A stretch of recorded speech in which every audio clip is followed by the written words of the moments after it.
Hello, everyone. Hadley here down with Hillcrest Tennis.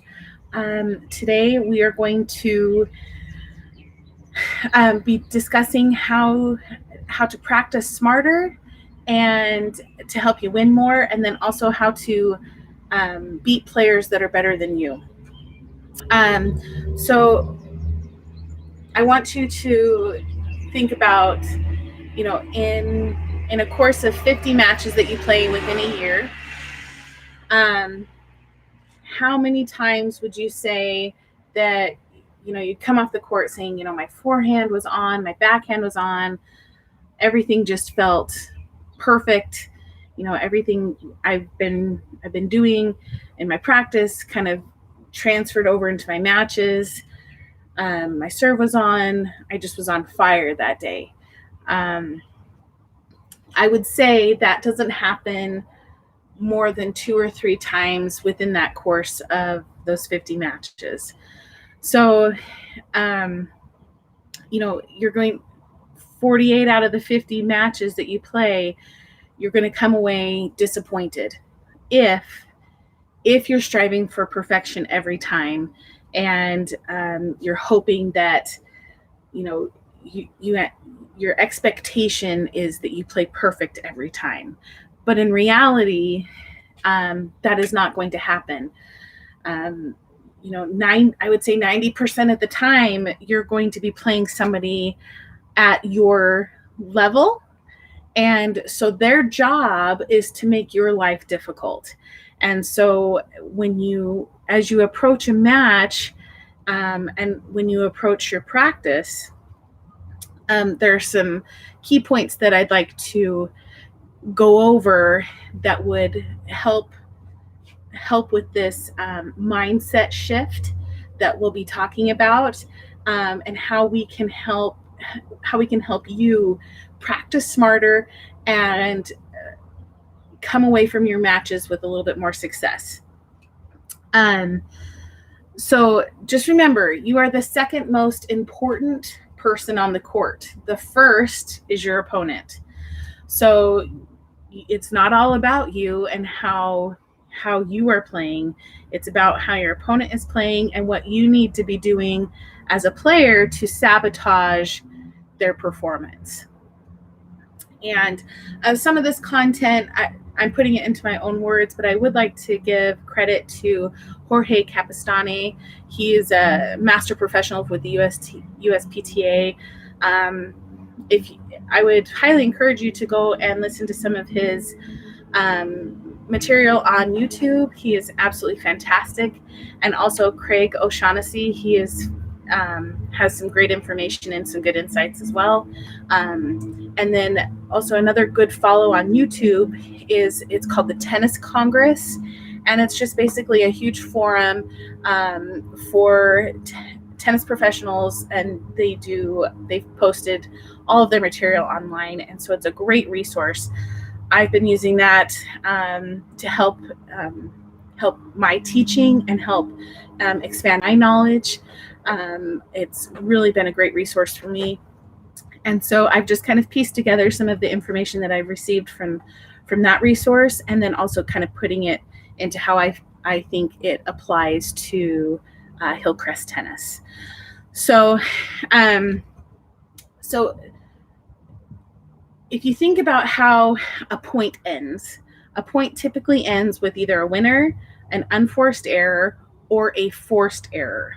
Okay, and typically, if you're looking at statistics, winners and unforced errors are charted.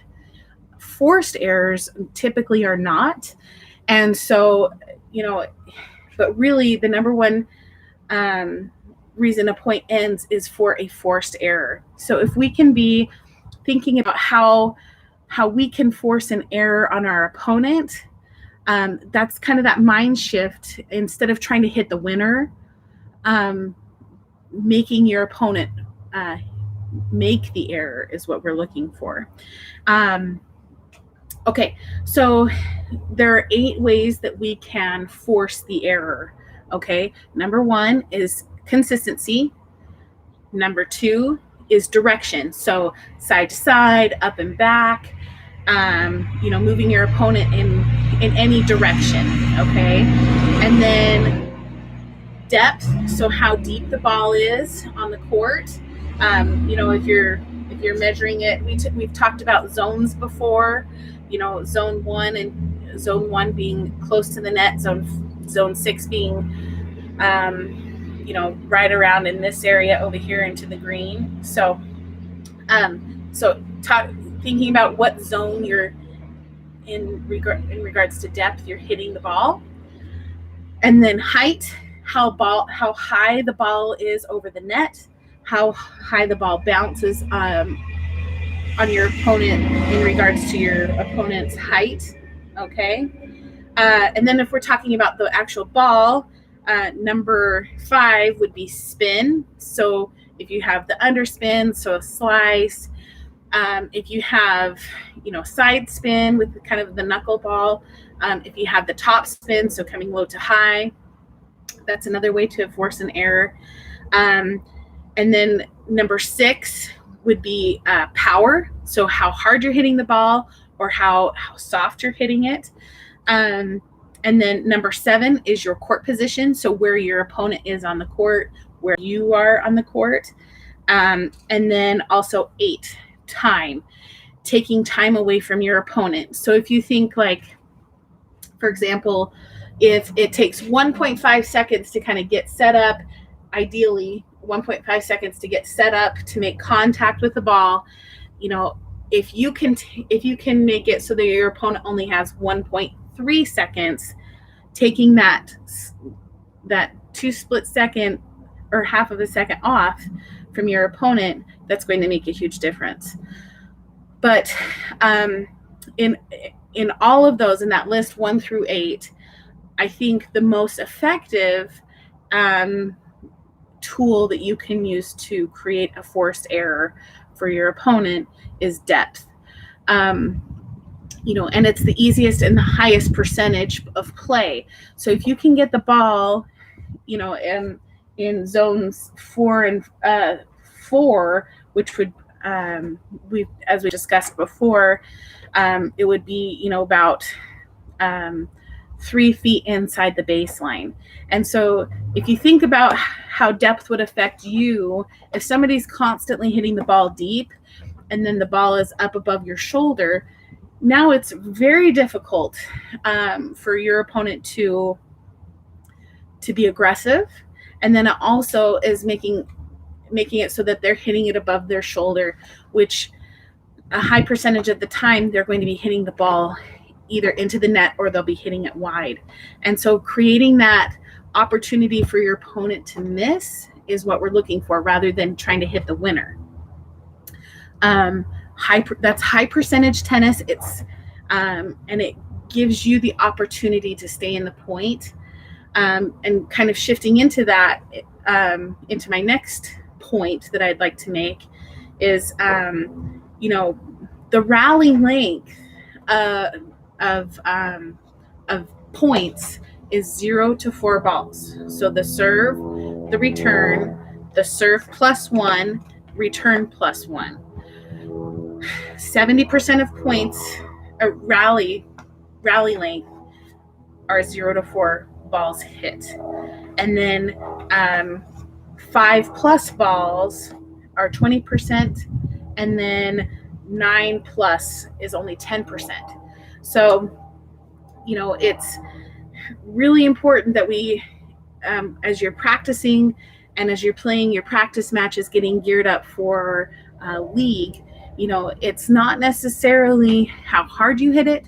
It's not necessarily if you hit that winner, but it's getting the ball deep and setting your opponent up for failure. And so that transitions into my next point. We are talking about how we can beat players that are better than us or that are right about the same level. A lot of times when we analyze matches, somebody comes off the court or they come to a clinic or a lesson after their matches, and the typical line would be, I played this moonballer, and I mean, it wasn't real tennis. Or, they were such a pusher. They got everything back, and it's just, you know, or it's I played a hacker. He's just a hack job, and I couldn't. It wasn't real tennis, and so, um, complaining about your opponent's style of play. Well, if you kind of break it down, they're trying to sabotage your strengths and your game plan.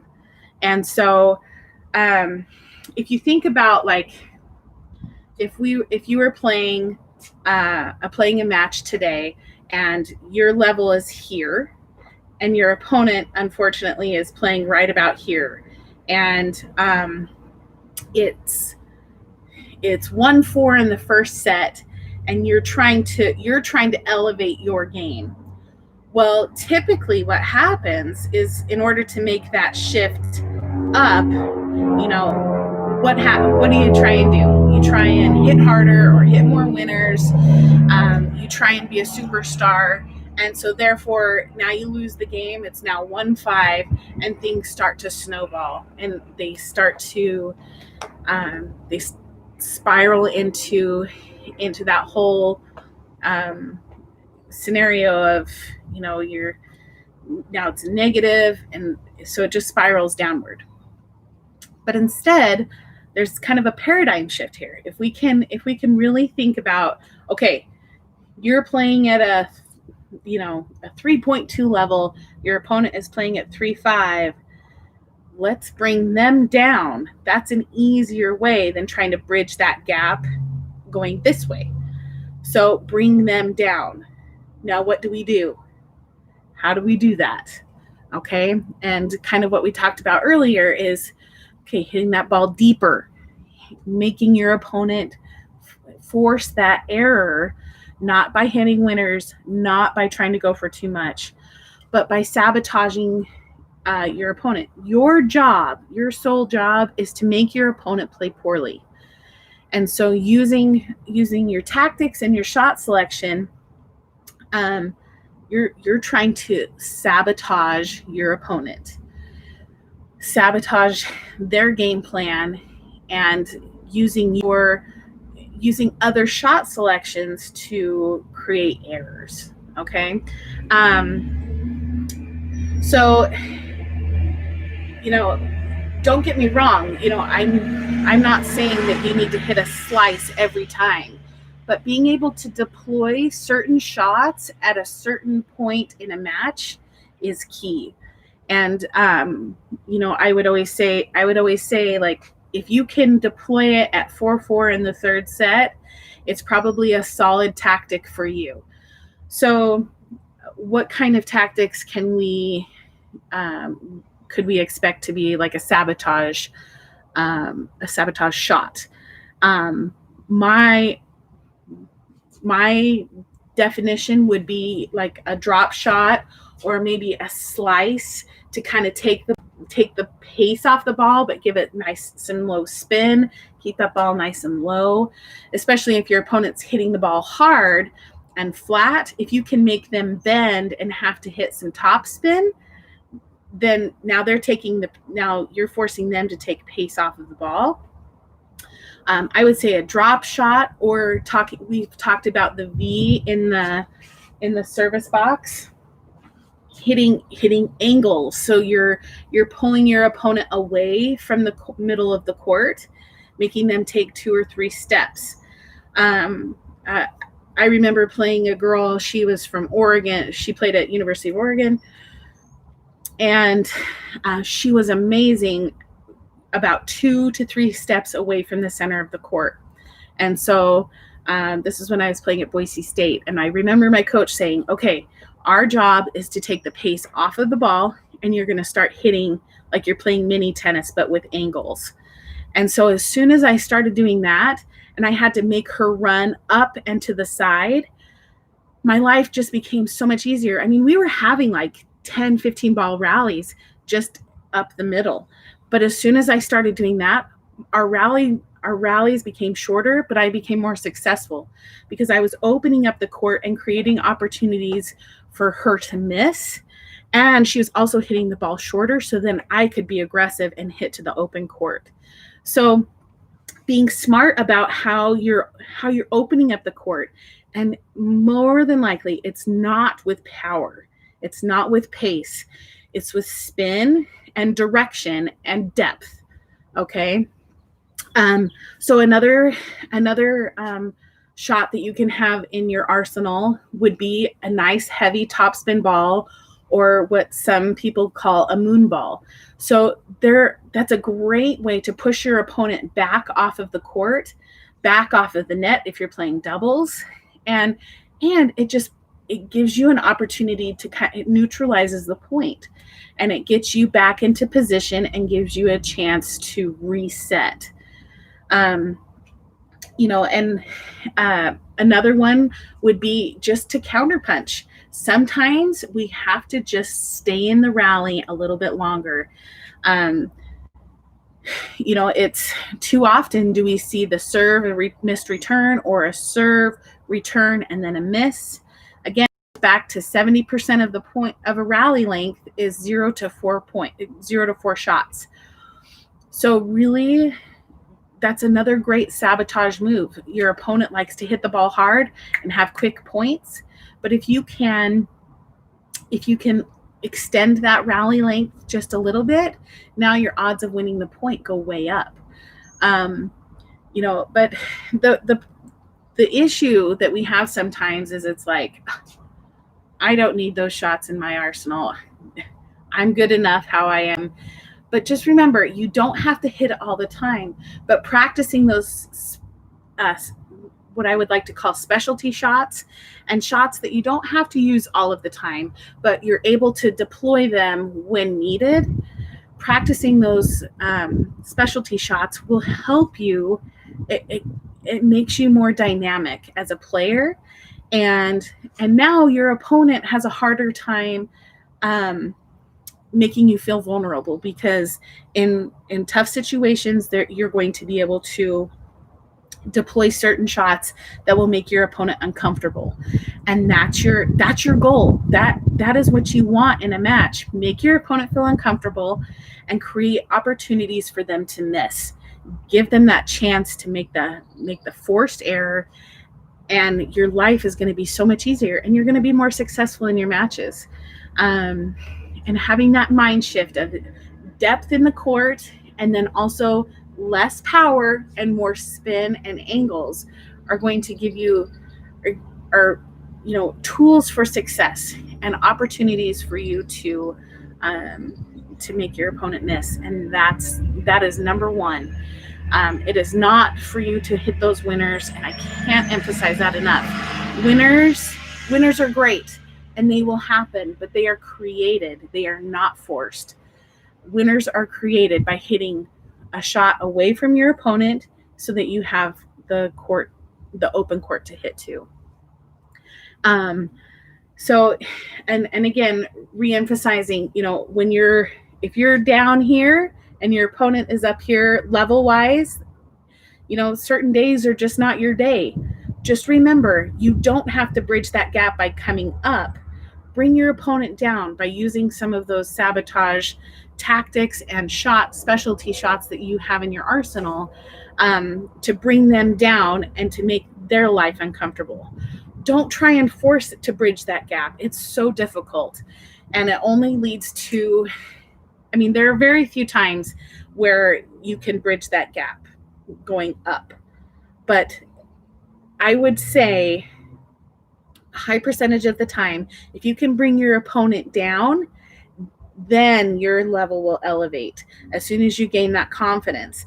But, if you're 1-4 in the first set and things aren't going your way, the best thing to do, bring your opponent down, and now you've started at an even level, and then you can start working your way above your opponent. But really thinking about, and you don't have to do it very often in matches, I guarantee you, if you can pull out some of those specialty shots and those sabotage tactics only a few times within a match, there's going to be that mental hold that you'll have on your opponent that is going to be extremely effective. And so anyway, that is my information that I have for you today. I hope that helps. And just remember, as you're practicing and as you're playing, really working on that depth, especially in doubles, the deeper you can hit that ball, the easier it's going to be for your partner at the net to cut off that middle ball and to be aggressive at the net. But again, setting yourself up for success is our number one goal. I hope this information helped. Have a wonderful 4th of July, and we will see you back here next week. Have a great weekend. Bye.